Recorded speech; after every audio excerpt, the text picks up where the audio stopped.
یہ دنیا جتنا انگلی کو پانی لگ گیا ہے وہ جنت، جو نری جنت نہیں، خدا کا فضل ہے، جو اللہ کی عطا ہے اپنے بندوں کے لیے۔ میرے کریم فرمانے لگے اس جنت میں وہ نعمتیں ہیں نہ کسی آنکھ نے دیکھی، نہ کسی کان نے سنی، نہ تمہارے دل پر کبھی خیال ہی گزرا ہوگا کہ ہمارا رب ہمیں یہ عطا فرمانے والا ہے۔ تھوڑا سا نا 24 گھنٹوں میں کچھ ٹائم اپنی آخرت کے لیے، اپنے سارے معاملات کو مرتب کرتے ہوئے کچھ زندگی کے کام اپنی آخرت کے لیے۔ آپ یقین کریں، بچوں سے لے کر بڑوں تک، ان پڑھ سے لے کر پڑھے لکھے تک، ہم نے جس کو اپنے مزاج کے مطابق کم فہم سمجھا اس سے لے کر دانشور تک دوڑ لگ گئی دنیا جمع کرنے کی۔ وہ ایک سوچ حضرت سلطان باہو رحمۃ اللہ علیہ فرمانے لگے، ہزاروں لوگ ان کی خدمت میں آیا کرتے تھے تو کہتے ہیں رابدہ طالب کوئی نہیں ملیا، ات جو ملیا ہے طالب زردہ ہو۔ یہ تو دعا کرانے آئے ہیں کہ میرا کاروبار نہیں چلتا، یہ تو دعا کرانے آئے ہیں کہ جناب وہ میرا جو ہے وہ فلانا کیس سلجھ گیا۔ رابدہ طالب کوئی نہ ملے۔ کوئی ایسا تو آتا جو کہتا میری اس سے ملاقات کرا دے، کوئی طریقہ بتائیں مالک معرفت کیسے دیتا ہے۔ کوئی تو ایسا آتا جو کہتا کہ آؤ نہ کچھ باتیں درد کی کریں، کچھ عشق رسول کی تم کرو، کچھ محبت مصطفیٰ کی میں کروں۔ کچھ ایسے آتے جو کہتے آؤ نہ کوئی ذکر چھیڑے صدیق اکبر کا، کوئی بات کریں سیدنا فاروق اعظم کی، کچھ تذکرے ہو جائیں عثمان غنی کے، تھوڑی دیر ہو نہ جائے مولا علی کا تذکرہ۔ کچھ لوگ ہوتے نا ایسے جو اس طرح کے ہوتے، لیکن وہ ہر وقت دنیا داری، ہر وقت اچھا کہیں اکتاتے بھی ہیں نا، تھک گئے کاروبار کر کر کے، کہیں اکتاتے بھی ہیں تو کرتے کیا ہیں، سیر کرنے چلے جاتے ہیں۔ میں جی بور ہو گیا ہوں کام کرتے کرتے، چلو میں اب ٹھنڈے علاقے میں چلتا ہوں۔ کبھی تو ایسا ہونا تو کہے میں نے بچوں کو بھی وقت دیا ہے، دوستوں کو بھی دیا ہے، یاروں کو بھی دیا ہے، صحت کو بھی دیا ہے، میں نے ٹائم اپنے شوق کو بھی دیا ہے، اب میں کسی کو ٹائم نہیں دوں گا، یہ چند گھنٹے میں صرف رب رسول کی بارگاہ میں حاضری دوں گا۔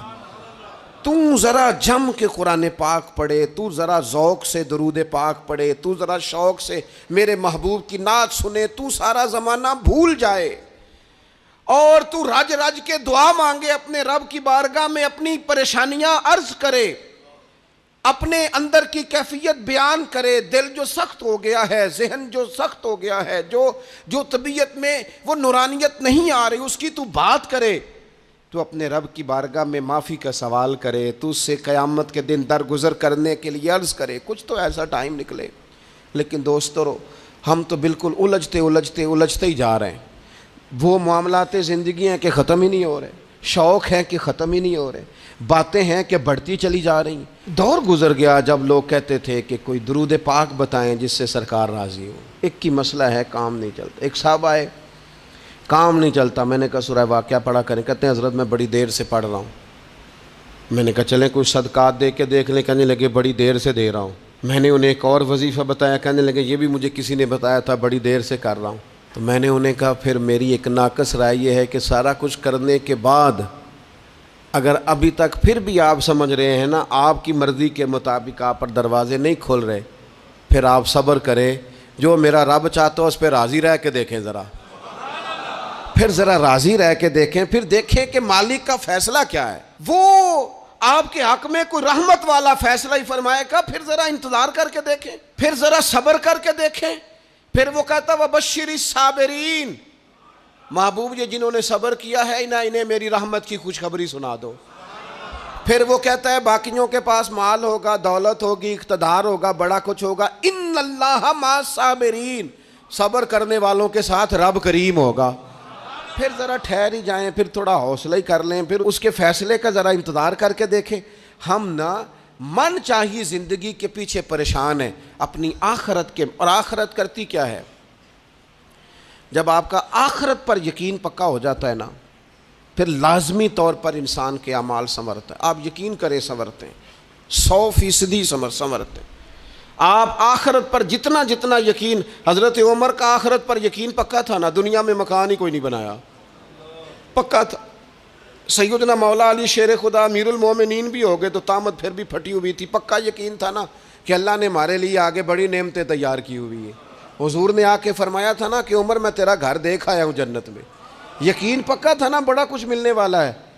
تو جن لوگوں کا پکا ہونا کہ میرا دیس میں گھر ہے وہ پردیس میں بلڈنگیں نہیں بنایا کرتے. ان کو پتہ تھا کہ ہمارے دیس میں گھر بنے ہوئے ہیں, لہٰذا یہاں وہ کسی پریشانی کا شکار. اور دوسرا, جب بندے کا آخرت پر یقین پکا ہو جاتا ہے نا, ایک بات آپ نے ضرور ذہن میں رکھنی ہے.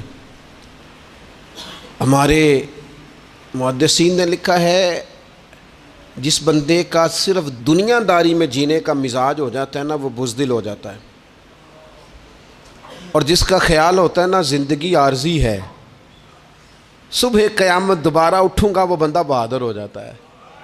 جس کا خیال ہے نا یہی کچھ ہے, کھا لو پی لو بس, یہ زندگی ختم ہو گئی تو ختم ہو گئی, مر گئے تو مر گئے, ختم ہو گئے, فنا ہو گئے, ان لوگوں کا مزاج بزدلانہ ہو جاتا ہے, جرت مند نہیں رہتے. اور جن کا یہ خیال ہوتا ہے نا مرنے کے بعد بھی اٹھنا ہے, ایک نئی زندگی اللہ عطا کرے گا, وہ لوگ پھر موت سے گھبراتے نہیں, انہیں مرنے سے ڈر نہیں لگتا. پھر موت کا لفظ کوئی بندہ سنا کہ انہیں بلیک میل نہیں کر سکتا, وہ بندے طاقتور ہو جاتے, باہمت ہو جاتے.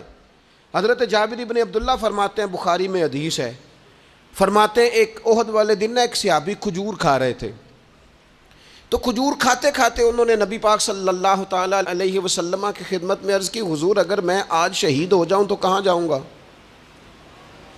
تو محبوب فرمانے لگے میرا رب اپنے فضل سے تجھے جنت عطا کرے گا. حضرت جابر ابن عبداللہ رضی اللہ تعالیٰ عنہ فرماتے ہیں اس بندے نے کیا کیا, اس نے نا کھجور جتنی کھا لی تھی کھا لی, باقی نکال دی منہ سے, تلوار لی, میدان میں گئے, شہید ہو گئے. سبق ہمیں کیا دیا؟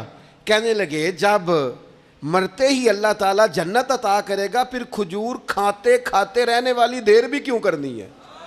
پھر چھوڑو, جنت میں جا کے اللہ کے دیے ہوئے انعام کھائیں گے. کھجور کھانے کی بھی دیر برداشت نہیں کی. یہ آخرت کا اجر, آخرت میں رب کی بارگاہ میں کھڑے ہونے کا تصور بندے کو طاقتور کر دیتا. وہ بزدل, اقبال کیا کہتے ہیں؟ اقبال کہتے ہیں موت کو سمجھے ہیں غافل اختتام میں زندگی, یہ ہے شام میں زندگی, پھر صبح دوام میں زندگی. اور حضرت بلے شاہ بھی بول پڑے, وہ کہنے لگے عرش فرشتے بانگاں ملیاں مکے پہ گئے شور, بلے شاہ آسان نہیں مرنا, ایتے مر گیا ہی کوئی ہور. یہ تو کسی اور. پھر ایک اور درویش بولے, وہ کہنے لگے وارث شاہ او کدو مردے, وارث شاہ او کدو مردے جنہ کیتیاں نیک کمائیاں نے. وہ تو اللہ کی بارگاہ میں انعام پاتے ہیں. ایک پل ہے موت, اس پل سے گزرتے ہیں, پھر رب کا فضل انہیں ملتا ہے.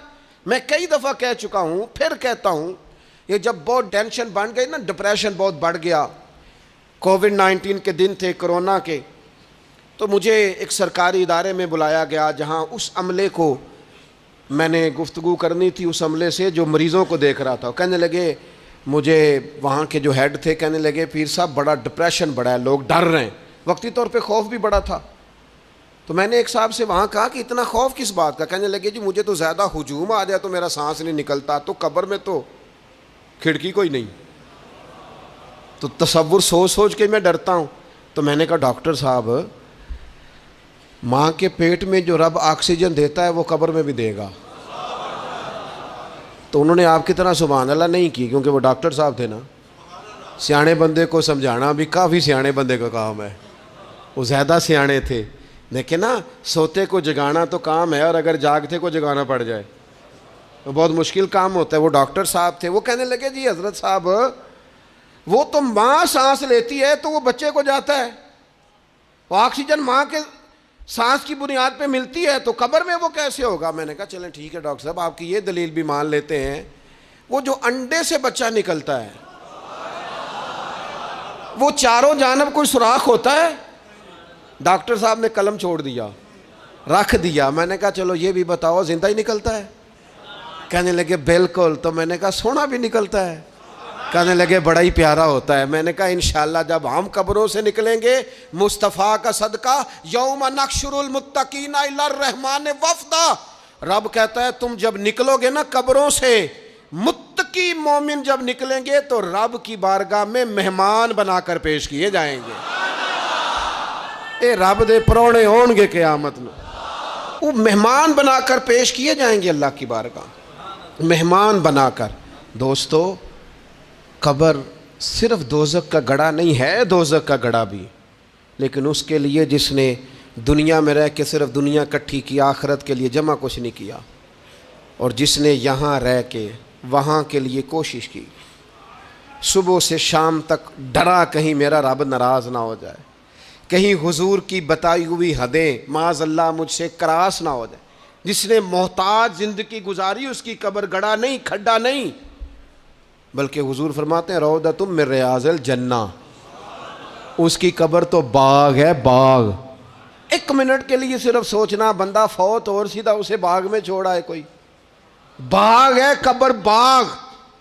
اور باغ بھی معمولی نہیں، معمولی کیاری نہیں، روضۃ من ریاض الجنہ، جنت کے باغوں میں سے باغ. اور باغ اتنا سونا ہے جس میں آنکھ کھلے گی تو پہلی زیارت ہی مدینے والے رسول کی نصیب ہوگی. تو خوف آتا ہے وہاں جاتے ہوئے.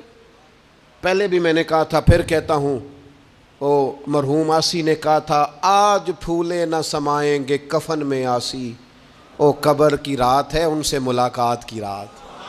آج تو ملاقات. تو یہ جو عقیدہ آخرت ہے یہ انسان کو بزدل نہیں کرتا، بہادر کر دیتا ہے. جو لوگ عقیدہ آخرت نہیں رکھتے بزدل ہو جاتے ہیں، اور لازمی طور پر بزدل ہو جاتے ہیں. اسی طرح یہ جو عقیدہ آخرت ہے یہ صبر و تحمل پیدا کرتا ہے انسانی زندگی میں، ٹھہراؤ پیدا کرتا ہے. انسان محسوس کرتا ہے کہ کل دنیا یہ نہیں، آگے بھی اللہ بڑا کچھ عطا فرمانے والا.